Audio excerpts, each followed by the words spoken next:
Hi, this is John Aristotle Phillips. I am the CEO of Aristotle and one of the co-founders of Predictit, the small dollar online prediction market, initially created with the Victoria University of Wellington.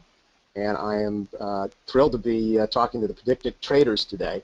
Hello out there. And I've got with me as a special guest Bill Bennett, who is the host of the radio show Morning in America, and he's a respected voice on political, cultural, educational issues. Mr. Bennett is an award-winning professor. He's a former Secretary of Education under President Ronald Reagan. He's the first director of the Office of National Drug Control Policy under President George H.W. Bush. He's the author of more than 24 books, including 2 New York Times #1 bestsellers. He also is a philosopher. And as such, as the CEO of Aristotle, I think of him as Aristotle's Aristotle. So, That's what first drew me to you, John. That's what first drew me to you, Aristotle. You ever resist a guy named Aristotle? That's right. That's right. You must be Socrates in that case. Actually, well, what would that make you? You'd make you Aristotle's Aristotle. And make me your grandfather. Yeah. Okay. Anyway.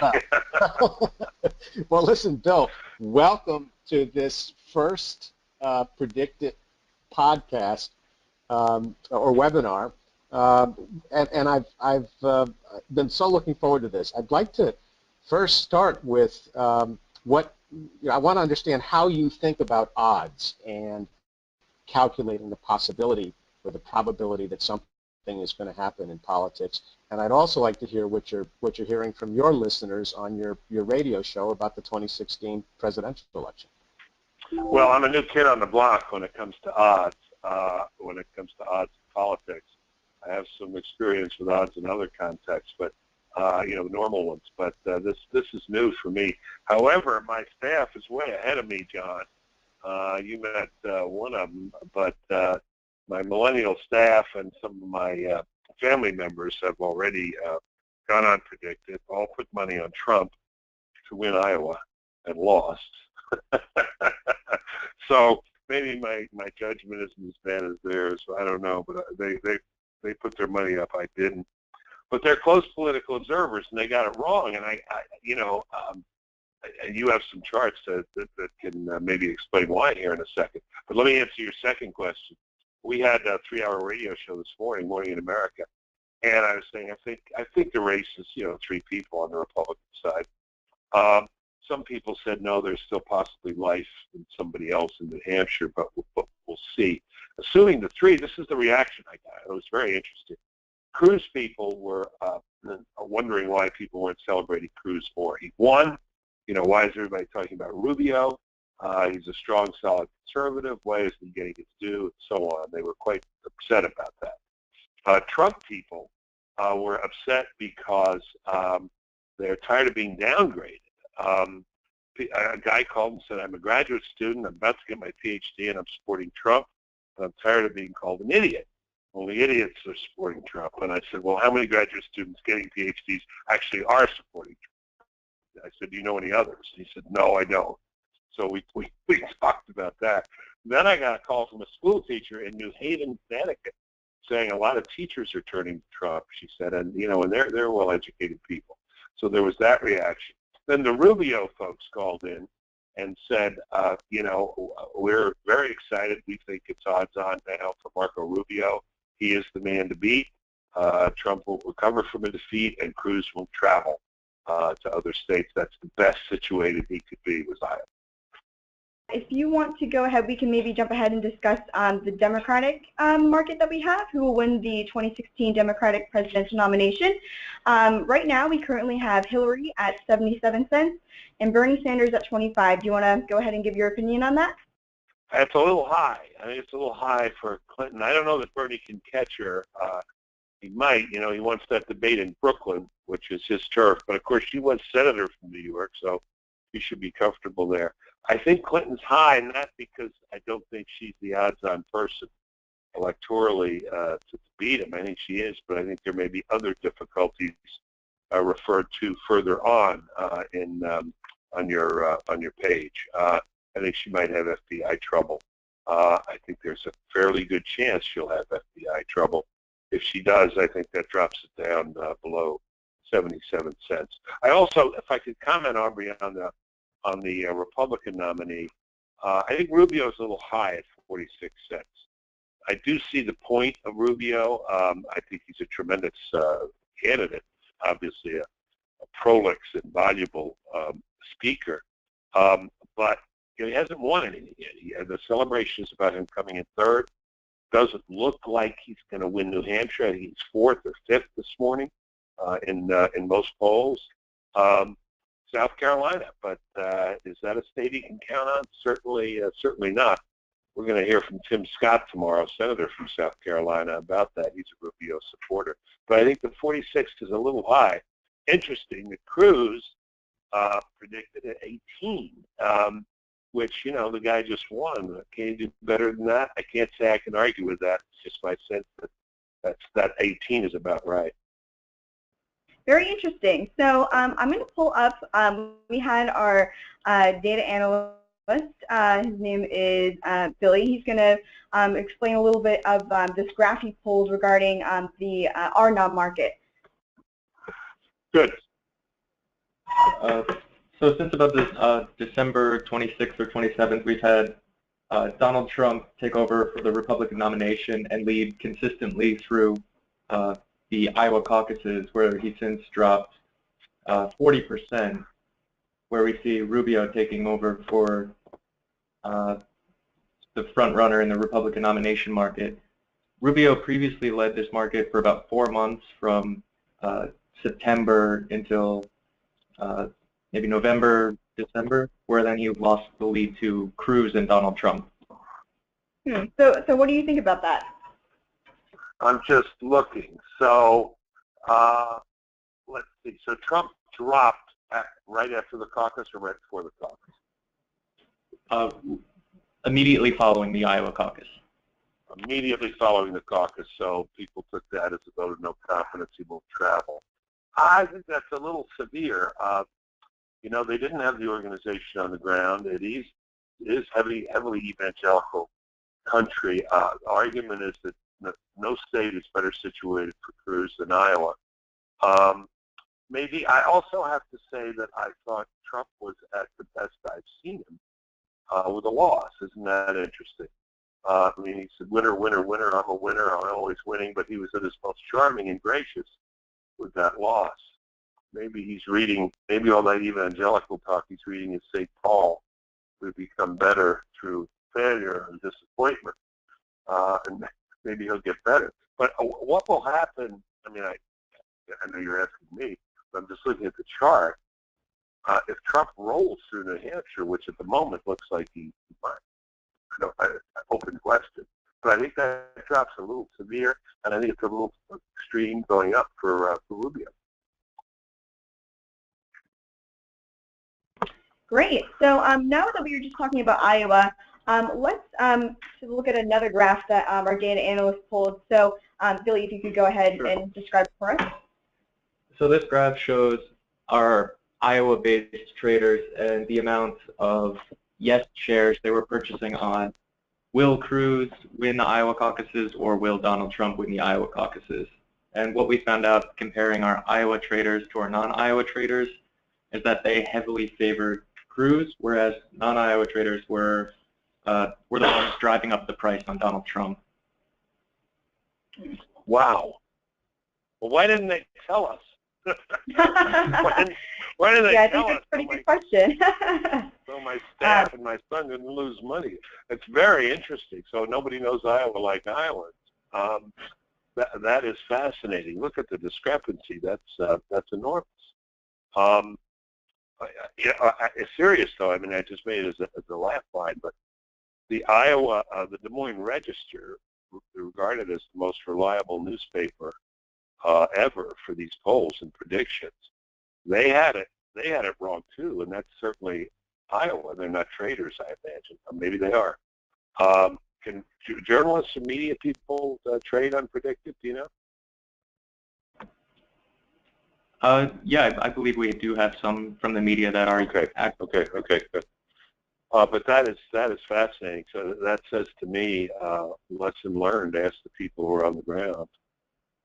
But again, they're extensive. I mean, for those of us who were interested in this, we did nothing but watch for 48 hours the interview with Iowans and all the polls of Iowans. They all seem to come out the same way. But when it came to, well, see, this is the value of predicting. When it came to putting their money up, they got it right. They got it right. Isn't that the lesson? I think that's the lesson. I think it is. Let's go ahead and move on to an overall. So now we talked about who's going to be winning the Republican nomination and the Democratic nomination as well.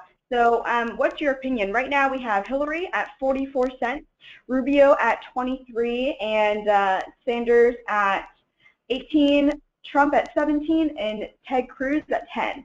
So just outright, who do you think is going to be winning the 2016 election? Run through it one more time because I don't have that in front of me. Oh, there it is. All right, 44, there it is. 44, 23, 18, 17, 10. Let's see. Hillary's too high. Rubio's too low. Bernie may be a touch high. Trump is too low. And Cruz is a little too low. That's what I think. So you Want think me to that elaborate or not? Sure, go ahead. Maybe talk about why you think Trump and Cruz are a bit too low. I think Trump's too low because I think he's got better than less than 1 in 5 chance. I think he's. If I had to get a bet, if I had to invest, I'd invest Trump and Rubio. Someone suggested to me to invest both Trump and Rubio, hedge, go for Trump and hedge with Rubio, but that's probably 93 cents. So you don't get much return. Anyway, let's go back to the earlier chart. Go back to the earlier chart. Can you? Yeah. What did you ask me? Repeat it if you don't mind. Sorry, I've been up since 3 a.m. Oh, no, that's totally fine. So earlier you were saying, if I can just ask another question about Hillary, you think that she's too high. If we go back to the graph that I was just showing, it looks that she's been pretty above the rest of the market throughout the month. Yeah. So would you like to comment on that? Yeah, it's just that there's still a lot of people in the field. I don't think she's that good a candidate. She's got some negatives, strong negatives, even, in her own party. And I don't know, I've lived in Washington a long time. I suppose I should be as cynical about Washington as anybody outside of Washington. But I think there's close to a 50-50 chance she gets indicted. And if she gets indicted, she's not the nominee. So that's one of the reasons I think that may be a little high. Both the risk that she's running and the risk that the party's running, having her as the front runner. And then I think her strength as a candidate. It seems to me the idea of Hillary always seems better than the actuality. You see these rallies, I watch them, and they're all excited, and she comes out, and they go crazy, and then there's a kind of deflating. Not opposite of Sanders. He's just got a few set lines, but he's very good at it. Interesting. So let's go on and let's talk about this is a pretty interesting question that we haven't predicted. Will Donald Trump win any Republican primaries or caucuses? So obviously we've already seen Iowa where he did not win. He got edged out by Ted Cruz. And so right now he is at, he's posed at 79 cents. What Republican primaries do you think that he's going to win in the near future, or caucuses for that matter? At last, you asked me an easy question. I think he wins New Hampshire. Even if it narrows, he's so far ahead, 20 plus points, he'll win New Hampshire. Now, interesting question is if Trump wins New Hampshire and then wins South Carolina, is that then the precursor of a march through Super Tuesday? Don't know, but could be. I think the battle royale is South Carolina, and I think I'd love to see you guys have a category for South Carolina. I think the 3 people lined up for South Carolina, 3 Republicans, who are in the finals in Iowa. Trump's already ahead, I think, in the polls. Cruz will look to the evangelicals in the state and the Rockwood conservatives. And Rubio has got the support. There's a strong military establishment in South Carolina. Plus, he's got Tim Scott and the very popular Trey Gowdy endorsing him. So I think that that could be the real first pitch battle. I mean, it'll be bloody in New Hampshire, but I think it'll be bloody in a way that may not matter much to the final result. South Carolina may be the one that tells us more. Interesting. So we have a little bit to wait then if we're waiting for South Carolina, but I guess we'll have to see. And then going on to that, so you think that Trump's going to win the New Hampshire Republican primary. Right now, as far as the second and third runners up, we have Rubio at 27 cents and Ted Cruz at 7 cents, followed by John Kasich.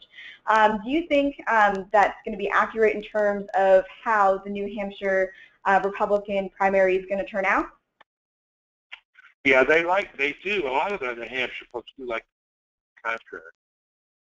And I was talking this morning with a polling expert who says, I said, I think it's three-man race. He said, not till after New Hampshire. It could be four. Kasich could surprise. You know, if Kasich were to beat any of the three, he'd live to fight another day. Same with Jeb Bush. So those numbers look pretty good to me, actually. They look pretty good to me. Yeah. Great. Let me pull up our graph here. So I think it was, so you can see here, Trump has been leading for the market for quite a while now, and then it seems like everybody else is fighting out at the bottom except for Rubio, which I believe, you know, right after the Iowa caucuses, he shot up to about 40 cents, and then he just came down a little bit. So going back to what we were saying about the overall presidential election, can you name a matchup? Who do you think is going to be, you know, going against who? I could dodge that one. I think Hillary Clinton has the best shot, though I don't think it's 44%. Well, it's not a 44% chance she'll win. It's better than a 44% chance that she'll be the nominee, but not much. Again, I you know, I may be wrong, but it may be the fact that I went to law school. I followed some of these criminal investigations pretty closely, and I actually think, based on people who know her, that Loretta Lynch is a fair-minded attorney general, and if she gets a recommendation from Comey, the FBI director, and I know Comey, and he is tough as nails and independent as nails, given the facts, I don't know how they don't indict her. So that's my hedge there. But yeah, I suppose if you had to bet one person likely, it's not a crazy bet. I wouldn't make it though. I think it's too low for Rubio. And where do you have Trump on this? Who will win? Trump is at 17 cents, too low. Too low for Trump and too low for Rubio. He's at least even with Hillary, and Trump, I think, just a little bit behind. What should traders look for with respect to New Hampshire over the weekend in order to make an informed decision about a change in trading prices? Oh, it's a great question. I'll take advantage of the knowledge provided by Predicted and say, listen to what the voters say, and not what the media says, not what the outsiders say. Listen to what the people inside say. I would look for trends. You know, there's a ton of enthusiasm for Rubio, but as your latest chart shows, it just jumped up, spiked up right after Iowa, but now has come down a little bit. You know, I just don't know what will happen there. I would watch Trump and his manner and his style. Look for Trump, for reports of Trump getting his operation on the ground in better shape. They had no ground game. Apparently there were a lot of meetings, caucus meetings in Iowa, John, where they said, "Does anyone here want to speak for Trump?" And there was no one there. That's organization. Right. He's got a broad support across the country, but he's got to have his people, around. Now, this is not a caucus state; it's a primary state, but you still need to ring doorbells and get people to the polls and so on. So I'd be looking for that. Cruz has to hold, and if he doesn't hold at least a respectable number in New Hampshire, he's in trouble. Right. Yeah. Well, as you point out, that in Iowa, clearly one of the barometers or determinants was the difficulty or the lack of a really effective ground game for Trump. And as you said, those things don't just materialize overnight. You can't spend your way into having a competent field staff that's able to either get people to the caucus in a week. Yeah. I mean. Yeah, you can't spend enough money because it's not something that's easily replicated. So that may be a factor. It looked to me like Trump, the decline in Trump support was directly to the benefit of Rubio. And if in fact it would be interesting to see if what type of a ground game they're going to be able to put together, right? But remember, yes, all good points. But remember, generically, it's a different game. In Iowa, you're getting people to a caucus, and it seemed almost Herculean in the effort sometimes, as you heard described in the media. Yeah, they like him and they support him and they love Bernie, but will these kids go to the caucus? Because the caucus is a 2-hour ordeal. And it did sound like an ordeal to me, including coin flipping. This is where Hillary won all the coin flips. You should have heard my audience on that. I want to look at those coins. Anyway, but we're talking New Hampshire. We're talking about voting. There's voting in New Hampshire. They don't seem so kind of stubborn or inclined to stay home. They like to vote. They like to get out. So, maybe just to play correct, that's what I said before, the ground game may matter less in a independently kind of self-motivated state of voters like New Hampshire. Let me qualify, too, when I say Cruz is trouble if he doesn't hold third in New Hampshire. It's trouble, but he can recover in South Carolina. Again, I think this becomes very pivotal. Right. What the news today that just came over was that Rand Paul is pulling out of the race. What about the Bloomberg factor? What would you look at if you wanted to determine, is Bloomberg going to get in the race? What barometers would you be looking at to determine that he is as an observer of this? Is it hiring certain people, or is it? I'd first look at the race. I don't think he gets in if it's anybody but Trump or anybody but if it's Trump and Clinton, I think he will get in. I think he will. If it's Trump and Sanders, I think he will get in. I know Mike some. I think he will get in. If it isn't Trump or Clinton, if it's Rubio and Sanders or Rubio and Clinton or Trump and Clinton, I don't think he will. Yeah, sure. I mean, I assume reporters are following him around, talking to staff people, getting indications. He's a little more candid about this, I think, than a lot of people. He doesn't play it so hide and seek as a lot of people. I think he'll be pretty straightforward about it. And as a conservative Republican, I hope he does get in the race because I think he'll draw from the Democrats. Right. So now to put a number on it, in the market for will Bloomberg get into the race, do you like that at 20 cents, 1 out of 5 odds, or higher at this point, or lower? Since I don't think it'll be Trump and Sanders, I'd put it lower. I'd like it to be higher. But you know about that. What you like and your money is something else. That's why I predicted it. It's not about what you want to happen. That's what you think is going to happen. This requires a distancing from one's heart, which is a good exercise in philosophy. Right. Right. And how about the role of endorsements? Are there any big endorsements out there on the Republican side other than the endorsement of Bill Bennett? Is there any big endorsements that are likely to move the numbers in terms of the Republican, the New Hampshire Republican primary?